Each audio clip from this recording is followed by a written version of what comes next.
आगे कर लेंगे। माननीय अध्यक्ष महोदय, मेरा प्रधानमंत्री आवास योजना से संबंधित प्रश्न है।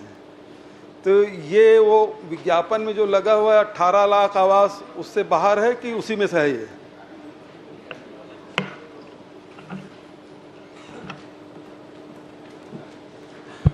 माननीय अध्यक्ष महोदय, बहुत वाजिब प्रश्न माननीय वरिष्ठ सदस्य ने पूछा है। प्रधानमंत्री आवास योजना को लेकर उनका प्रश्न है। प्रश्न तो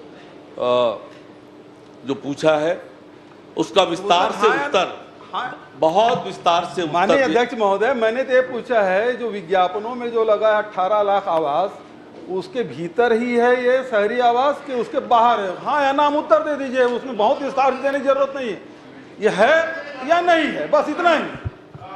देखिए, उसके अलग है, वो 18 लाख से अलग है शहरी आवास का।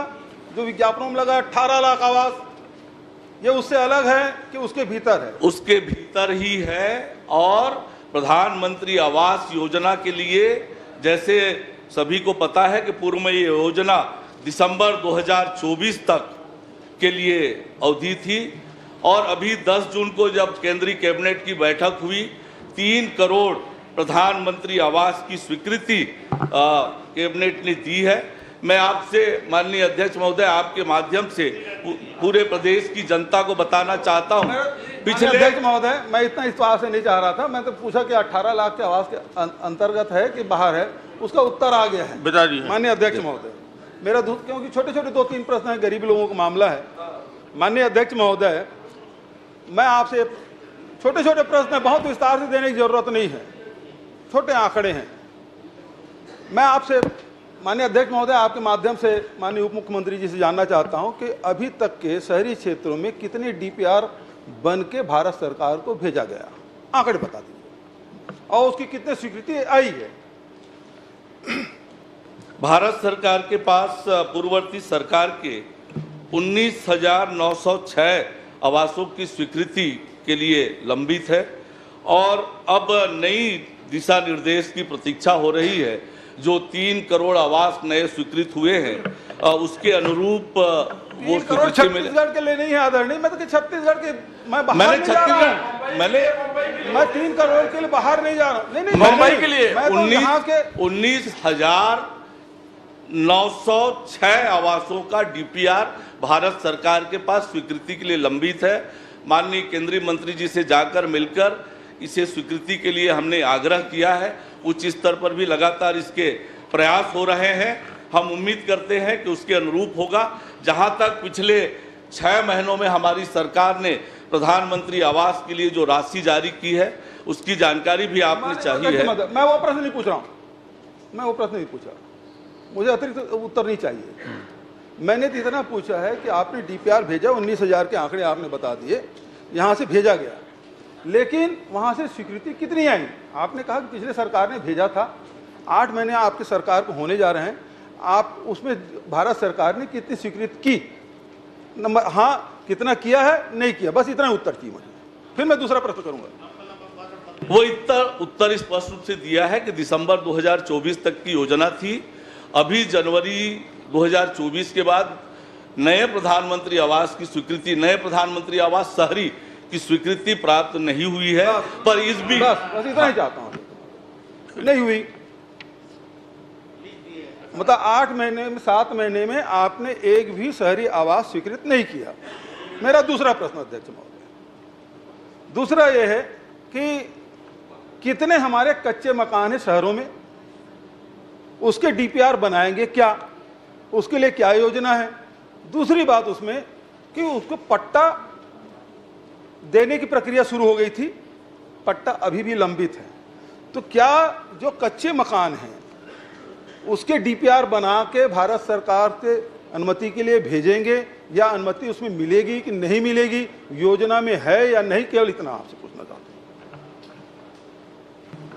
जैसे मैंने माननीय अध्यक्ष महोदय बताया कि 19,906 आवास के डीपीआर भारत सरकार के पास लंबित है, और उसके एक मापदंड है कि कितने मकान स्वीकृत होंगे, और उस मापदंड के अनुरूप इस 19,906 मकानों के बाद और निश्चित रूप से मापदंड में आएगा तो और भेजेंगे।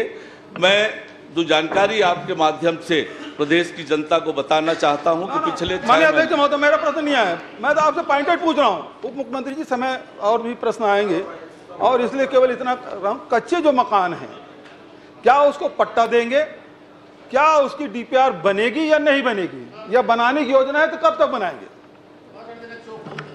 मैंने जैसे कहा कि जो भारत सरकार की गाइडलाइन है प्रधानमंत्री आवास को लेकर, उस मापदंड के अनुरूप निश्चित रूप से लोगों को पट्टा की कार्यवाही अन्य विभाग से होती है और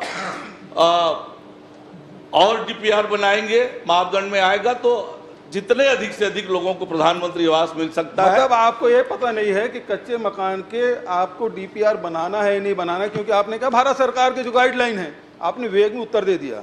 अब आपसे यही चाहूंगा कि कच्चे मकान का आप पट्टा देना आपके हाथ में है और उसका डीपीआर बनेगा नहीं बनेगा वो भारत सरकार की गाइडलाइन में। सवाल ये उठता है कि जो पट्टे बने रखे हुए हैं, चाहे वो एसडीएम कार्यालय में हो, चाहे तहसीलदार कार्यालय में हो, चाहे सीएमओ के कार्यालय में हो, चाहे नगर निगम के कमिश्नर के पास, उसको वितरित करेंगे कि नहीं करेंगे, और उन लोगों को डीपीआर बनेगा नहीं बनाने का आप चाहते हैं कि नहीं चाहते? बस इतना पर। जहां तक पट्टे की बात है, ये सरकार, जहां तक पट्टे की बात है, सरकार इस पर विचार कर रही है, परीक्षण कर रही है, परीक्षण कर उस पर निर्णय लेंगे।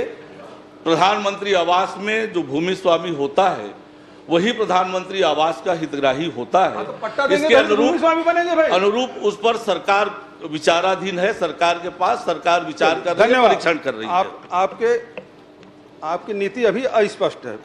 मैं एक और प्रश्न छोटा सा अध्यक्ष महोदय, आपने संरक्षण दिया है, क्योंकि ये आवास योजना है 2015 के डीपीआर से बना है, आज हो गया 2024, 9 साल हो गया अध्यक्ष महोदय। महंगाई भी दुगुना हो गया है, कास्ट भी दुगुना हो गया है, चाहे सीमेंट हो, छड़ हो, गिट्टी हो, मजदूरी हो, सबकी कीमत बढ़ गई है। तो मैं आपसे आग्रह जानना चाहता हूँ, क्या इसको फिर से पुनः परीक्षण कराएंगे? क्या 2015 के बाद 2024 आ गया है तो इसको पुनः परीक्षण करा के नए राशि, क्योंकि उतने राशि में बन नहीं रहा है, और फिर क्या कोई छोटा बना देता है, कोई बड़ा बना देता है, तो शिकायतें आती है कि छोटा बना दे, तो क्या इसमें चेंजेस करेंगे क्या? माननीय वरिष्ठ सदस्य का सुझाव है, निश्चित रूप से सरकार इस पर विचार करेगी। बहुत एक अंतिम प्रश्न, बहुत हो गए, 5 प्रश्न हो गए। गरीबों का मामला है, चलिए, ये बहुत स्पेसिफिक है कि मैं तो इसीलिए तो उसको बोल रहा हूं भैया, पॉइंटेड दो करके। माननीय अध्यक्ष महोदय, बहुत सारे जिनको आवास योजना का लाभ मिला है, उसके पहले से खाते हैं, उसमें लोन लिया हुआ है, बैंक से पैसा, सरकार पैसा भेजती बैंक में, उसमें समायोजित हो जाता है, और उसके बाद वो बैंक के चक्कर लगाते रहते हैं, या आधार लिंक नहीं मिलने के कारण से वो चक्कर लगाते रहते हैं। ऐसी शिकायतें आई है क्या? यदि आई है तो इसमें निराकरण की क्या व्यवस्था है आपके पास? जहां तक आपने प्रश्न किया है, जरूर इस पर मैं संज्ञान में लेकर इस पर विचार करूंगा। आपकी जानकारी नहीं है? बिल्कुल नहीं है मेरी। गोमती साहब जी, चलिए। माननीय अध्यक्ष महोदय।